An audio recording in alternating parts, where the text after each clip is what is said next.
All right, we're recording. Hello, welcome to episode 377 of the Self-Help Podcast with me, Edward Lamb, and my good pal, Sean Orford. How are you doing, Sean? I'm very good. Have How are you? Have you lost weight? Are you taking the juice? Right. Well, yeah, we're talking about weight loss, lockdown weight loss or weight gain. And Sean's blog post, you kind of own up at the start that you've put on, what, 16 pounds, was it? Just over So, yeah, in lockdown, 16 pounds, which has got to come off before the winter. I wouldn't have noticed. You can't tell on Zoom, that's for sure. That's because you can only see me from here upwards. All right, we'll talk about that in a sec. Yeah, the blog post is on the website, livingthepresent.co.uk. All the show notes and links from this episode as well, all previous episodes too. And do get in touch if there's anything you would like us to discuss in an upcoming episode. So yeah, Sean, how you doing? What's new? What's new? What's new is I've been working like absolutely crazy busy because I'm going to take some time out after today. I'm going to relax and chill and talk to sheep on the Yorkshire Dales for a while. So I've had to get loads of stuff done. So it's been amazingly busy. But it's good. It's good. Things are working out. People are coming out of lockdown.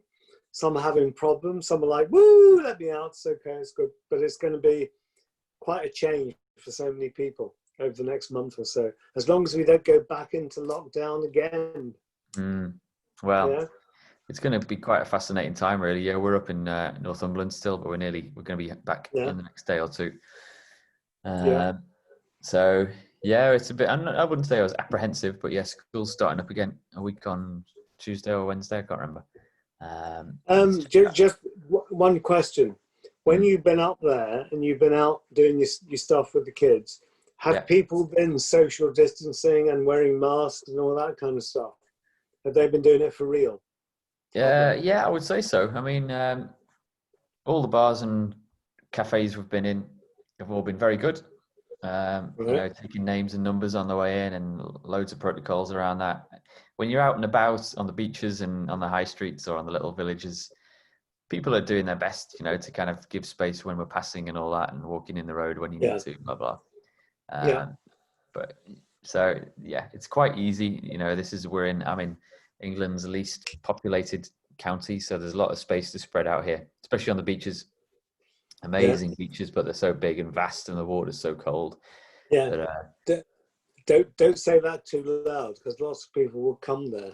Yeah, well, I know it has been really busy. I've just written down that we've been paddleboarding in the last couple of days. My brother-in-law had bought some of the kit, so we took it for a test ride, me and Will, on the river. There's a river in the village we're staying in. But yeah, there's loads of outdoor activities and like adventure stuff going on in Northumberland. There's businesses sprung up, taking people kayaking and paddleboarding, and you can even do like coast steering, I think it's called, where you just like you put a wetsuit on and a pair of trainers and a helmet, and then you just go legging it up and down the coastline, jumping into the sea, climbing up rocks and all that kind of stuff.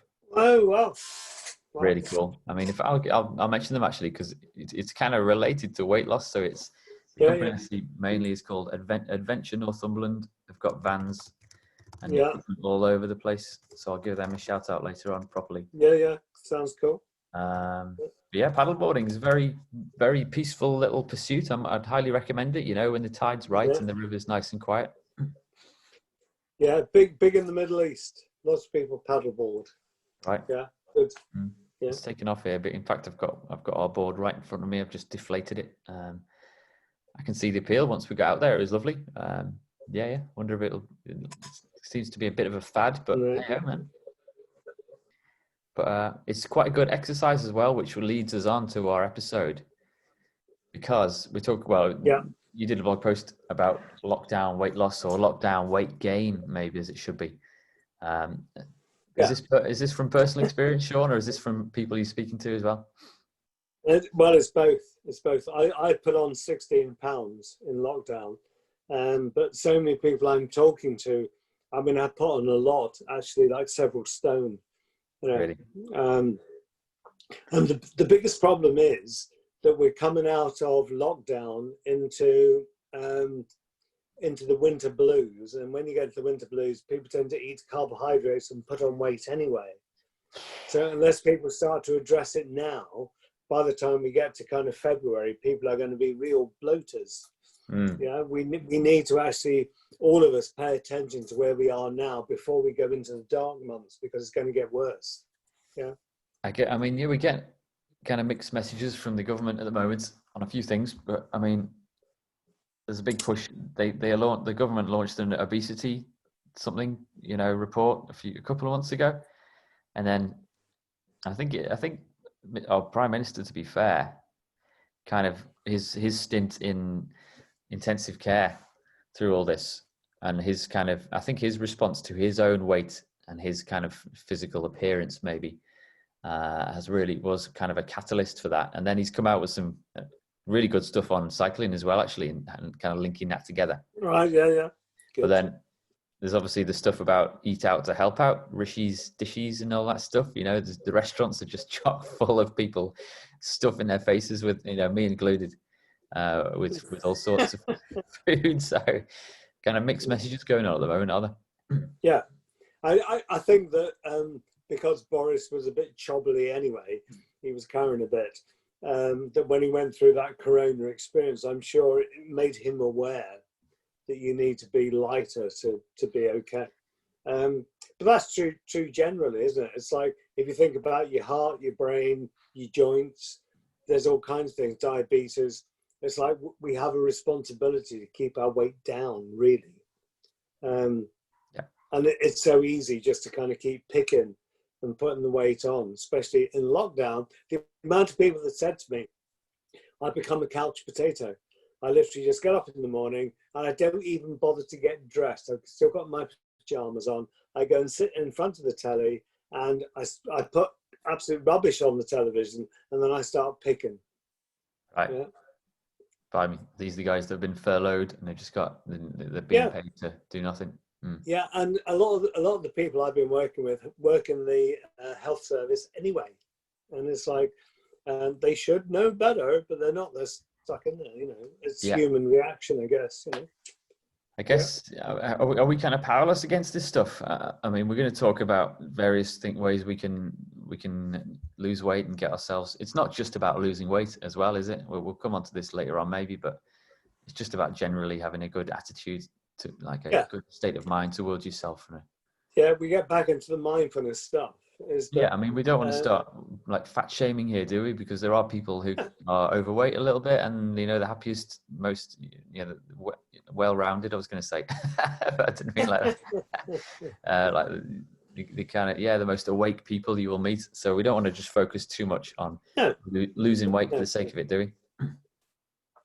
Think of the weight not in terms of kind of emotional status or any of that kind of stuff. Just think of it in terms of what you're doing for you. We know that if you get the virus and you're holding a lot of weight, you're not in a good position. Yeah, but that's true for so many disease situations. You need to be lighter. Yeah, and we carry too much fat, and it's because the basic problem is we sit down too much, and in lockdown, people have been sitting down even more. Mm-hmm. Well, I mean, go on. Now, you and I both do jobs where we sit down and stare at screens. I'm talking to people. You're doing the computer work. You're doing design and stuff. And it's like, it's easy to spend the whole day sat down if you don't get off your butt and go and do something, Very easy. I mean, part of the reason I got an office instead of working from home, which I have been doing nicely, but I worked from home for 5 years before that. But I partly got an office just because, especially in the winter, it could be, sometimes it would go 3 or 4 days without leaving the house. Now that was before I had kids. I've got to get people to school now and take them around, that kind of thing. But so my life's changed a little bit, but still, I'm missing the commute weirdly. Well, not weirdly, because that's where I get my exercise. Cycling to work as well. So I have been missing that, and I found it hard during lockdown to just find time or make time to go out for a bike ride, because I don't tend to go for bike rides recreationally, for fun. It's a way of getting around for me. And so for 3 or 4 months, I hardly rode my bike, my brand new gravel bike that I love to bits. But I had to really force myself to go out and get a few miles in. Yeah. But you've done it. I have. And I mean, especially the last month or two, I've started to go out more for meetings and meeting up with people in parks and that, to have chats, outdoor meetings, which I've quite enjoyed. Yeah. School starts the week on Wednesday, and I won't be going back to the office properly, but I'm going to start easing myself back into it, I think. So how long is it going to take you to get back in there, do you think? But back in the office permanently? Yeah. I don't know, really. I mean, I have to wait and see. I'm kind of thinking after Christmas now, but I might start going in a couple of days a week from September. But we'll see. You'll see. We've moved offices, by the way, so next time you come in, we're going to be on the other side of the building, just across the way. A bigger space, but there's a couple of guys in there already, so I need to check out how they're feeling about having an office full of people potentially. The virus, it's still circulating, isn't it, apparently? Yeah. Well, the infection rate is going up. And the death rate is staying flat, but that means one's going to feed into the other, really. Yeah. So I was talking to people in Saudi Arabia yesterday, and they were saying to me that the kind of rumor on the ground, no one's actually coming out officially yet, is that they may not come out of lockdown until March next year. And they're saying that they want a vaccine in place before they start to come out.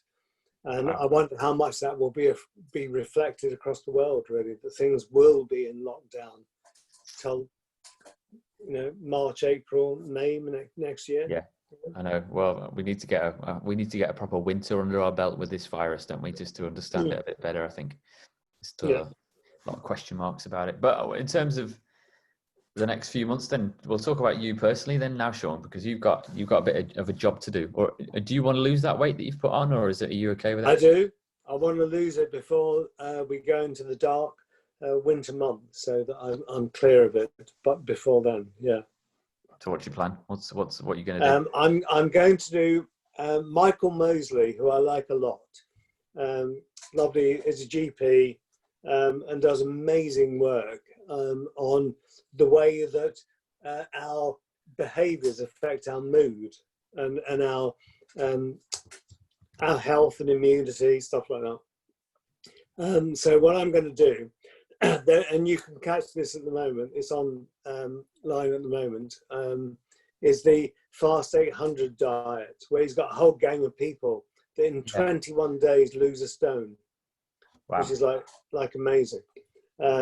So when I come back from my holes, I'm going to do the 21 days 800 fast diet, and then I'm going to go on to the 5-2 again. So I'm doing the 5-2 to maintain the weight. So I should be under 11 stone, really. Is that your fighting weight, is it?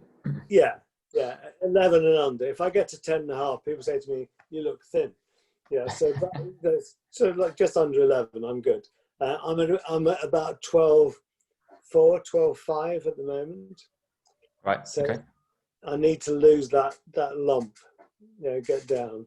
Well. Yeah. Okay. Well, it's going to be a couple of weeks before you get started, but I'm sure we can give our guests, our listeners, week by week updates. Yeah. So the deal is that when you do the Fast 800, you do P-tests to check the what's going on in your liver. So you need to get into that kind of ketosis state. So you're burning the fat, right. And you can get special sticks that you pee on and get the right color.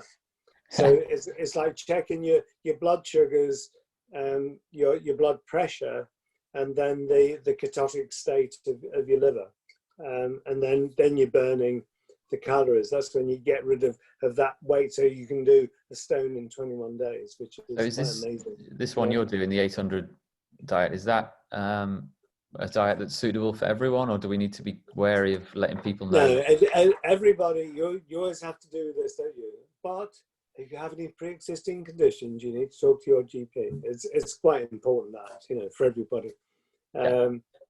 For most people, it will work, and you can vary that. I mean, he does the 800, but it could be 1,000 or 1,200, depending on what you're doing with your life and your body. But he does explain that in the book if you read the book, you know, which is good. Yeah. One of our regular listeners, Mike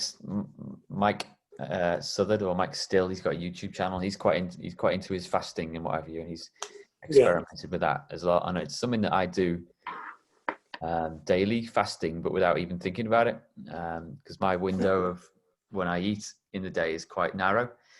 And I don't know if it's like, I'm 9 stone, and that's a bit like, for a 38-year-old, it's quite unusual. And I've always been in and around 9 stone just since I was about 21. In fact, I weigh less now than when I was at university. I was eating a lot then and smoking a little bit as well. So yeah, I didn't have the best diet.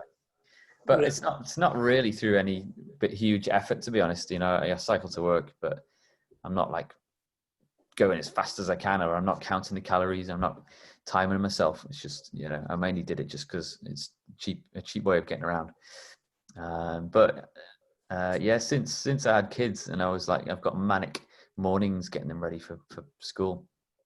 I would fail to make time to have breakfast myself, so I would feed the lads, and then I'd be legging around getting all their stuff ready so we can get out of the house on time.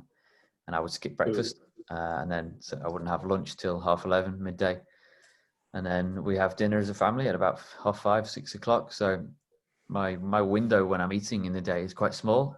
But I think there's been quite a lot of studies and research done on that being quite a healthy thing to do, actually. Yeah, what they talk about is having an 8-hour eating window and a 16-hour fasting window. Right. That's the ideal. Yeah. Most people can get to kind of like 12-12, so they're eating for 12 and then fasting for 12. But if you can get to an 8-16, which is the kind of thing you're doing, then that's the most effective way of doing it. Yeah. Mine's 6:16, which is but I am really hungry by midday. Sometimes it's even 11:30, and I'm just like legging it to get my lunch from the fridge. I mean, there's the caveats here that, you know, check with your doctor and all that, but I kind of did it by mistake.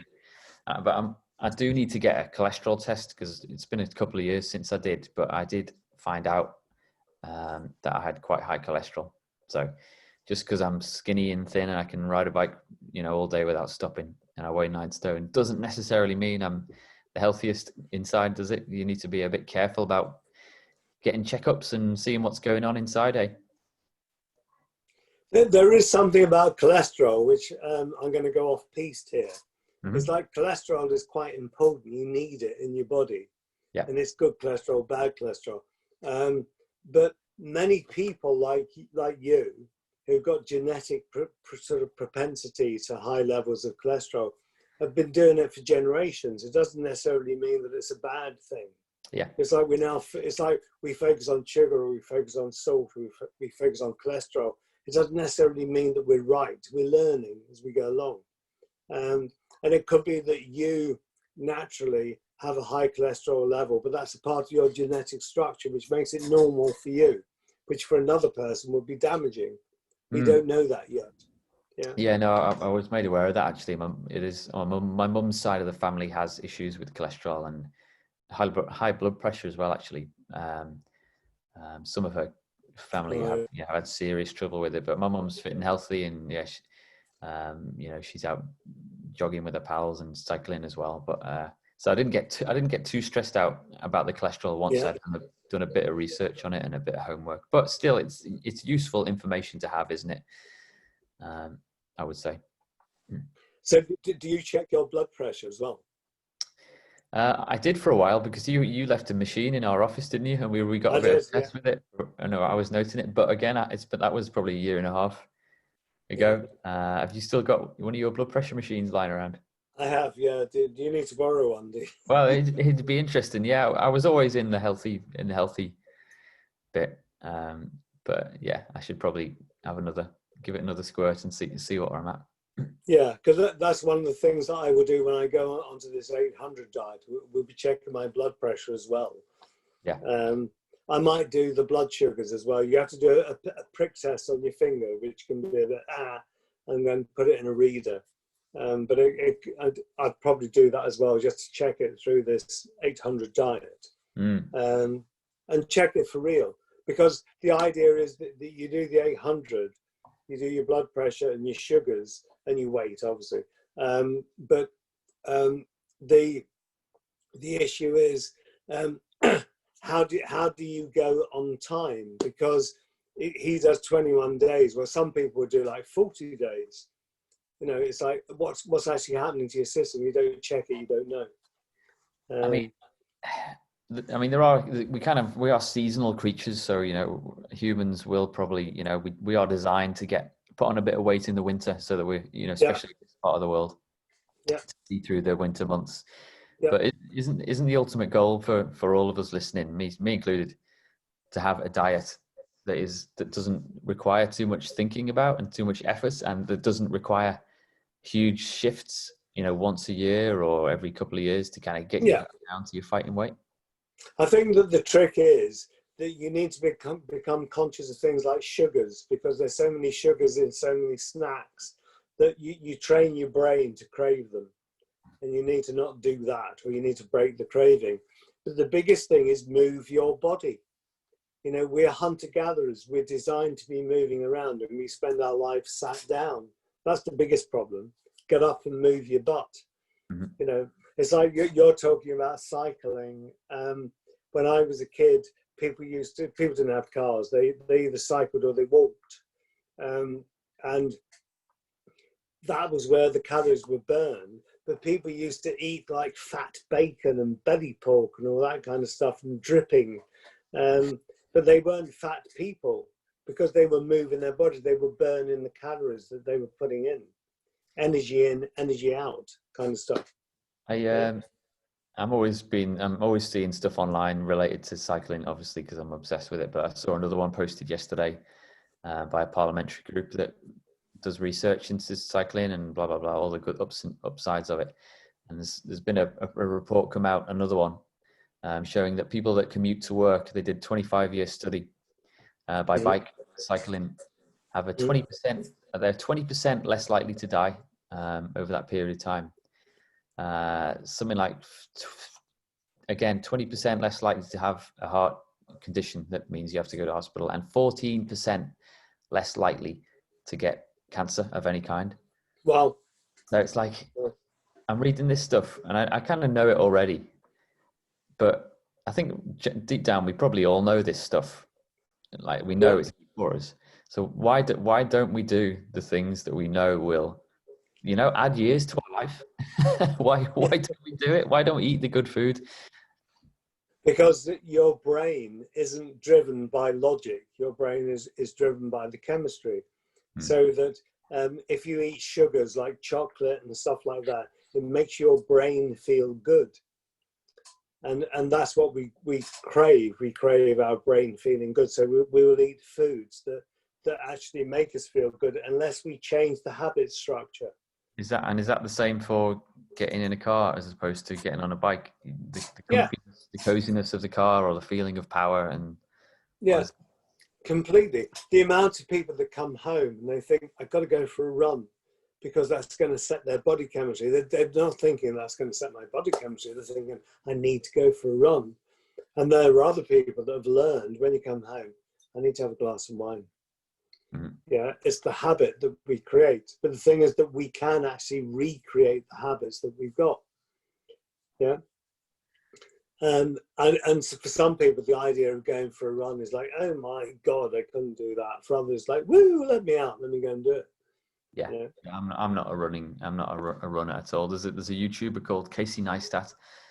He's a filmmaker, and he did a daily vlog for a while, and he still puts amazing films out. But he's a runner, and I think like you, actually, because you were well into it for a while, weren't you, before you're a bit of an injury? But he'll just pound out 10, 13 miles every morning. You know, he'll get up at 5 o'clock. Yeah. His life isn't complete unless he's gone for a run in the morning. To me, that's crazy, because I'm not a runner, and I'm not even a you know, a recreational cyclist. I only cycle because, you know, I don't want to buy a second car because I couldn't stretch to it at the time. No, for me, the idea of 5 o'clock is a good time. Get up and go for a run, and the exhilaration of running for me is lovely. It's getting my muscles to not kind of tear and rip while I'm doing it is the issue. So I was doing like 20 miles, you know, that kind of stuff. You know, 16 to 20 would be kind of normal for me. Mm. And then the ligaments and the muscles started to go, what you doing? Slow down here. You know. You come back yet? Because you have started up again quite recently, haven't you? Yeah. I'm back to doing like 5Ks, you know. Mm. It's amazing. I mean, it is amazing how, because I haven't been riding as much, and I have noticed when I've been on a bike recently that my body isn't in the same shape, even though it's only been a few weeks since I was, you know. So your body does forget things quite quickly, but it also learns them quickly as well, because there's a hill near me that I come up every now and again on my way back home, and you know, the first few times that I tried it, or I go up it, or when my wife's cycling, actually, when she comes out with us, or me, she struggles, but it's amazing how quickly your body, you know, the second or the third time you attempt that hill, you can get up it, you know, and it's quite amazing how quickly we can get these new things, isn't it? It's either that or you need an electric bike. Yeah. I was seeing a lot of those going around actually since we've been up here. I mean, incredible bits to get, and you do get a good workout on them as well, don't you? Yeah, you do. And the thing is that people think if you've got an electric bike, you've got it on all the time. If you keep it switched off, you're just riding a bike. You only put it on when you want to. You know. Yeah. It's cool. Very cool. All right. So what about, we've talked about ourselves really, but what about folks you're working with out there in the real world? Are you recommending different diet types to them, or is it a diet that's right for them, or just is it the mindset that needs to change first? I think that it's all of that. It's like when we've been in this lockdown head, we've got to get out of it, and then we've got to address our body. The first thing to do is go and stand on a weighing machine and think, okay, I put on this much. What do I need to lose? And then look at the different ways you could do it. In the blog, I suggest different things you could do. Some people want to go to the gym because it's kind of social and stuff like that. It doesn't matter. Move your body. Yeah, your body is designed to move, not to sit on a sofa or lie in bed or sit down doing a computer. Move your body. That's what it's designed to do. And if you do it, it burns the calories. Yeah. I mean, we didn't mention that gyms have been closed, and that for a lot of people, the gym is the place where they go to get their exercise. So, well, they're opening now. They're open here. You know, we're starting to do it again. Yeah, I believe so. I mean, I used to go to the gym a lot before kids arrived. I'm kind of glad I don't now, because I don't think we should have to outsource our physical well-being to, you know, a room that you have to drive a few miles to get to. I think it's a bit of a weird concept, and it's a bit of a weird, clever business model as well, because a lot of people will sign up and then not go very often. So. Yeah, I hope. But one of the things is, in what you just said, you could actually ride a bike or run or walk to the gym. Yeah, that'd be good. That'd be exercise. Yeah, well, I saw someone tweet the other day that it just close all the car parks at gyms, you know, and force people to walk. Yeah. Imagine the uproar. That'd be good. Yeah. What's your resource, Sean? Well, I've got two. One is the 13-day detox, which is that actually on the site? I think it's on SeanAuthor.com somewhere. Yeah, I'll link to it. If you could link that, yeah. And the other one is the Fast 800 diet, which is the Michael Mosley. It's a book, and it's a whole kind of series on the TV. If you actually check it out on the TV, it's on there too. Yeah. Cool. All right. A couple of things from me. Yeah, I'm going to link to Adventure Northumberland, who do brilliant, you know, action-packed days out up here in Northumberland, but I'm sure there are similar organisations right around the country, and even on the world. I bet stuff goes on at West Kirby and New Brighton all the time. And also I'll link to a short film by that guy Casey Neistat, and it's called My Addiction. And Yeah. his addiction is running, and it's a cool little film to get you charged up and get you in there. Yeah, Get you brilliant. in the mood for going for a run. Yeah, good. Right, sure, we're all done, I think. Yeah, You can go and put your feet up now, eh? I'm going to go and cook some food now, which is late, but I'm going to cook it. Well, whatever. What if that's your idea of relaxation? You go for it. I'm going to chill, man. Yeah. All right, good to see you, and we'll see everyone in next time, eh? Yeah, you take care. Take it easy. See ya. See you Bye. later. Bye. See ya. Bye.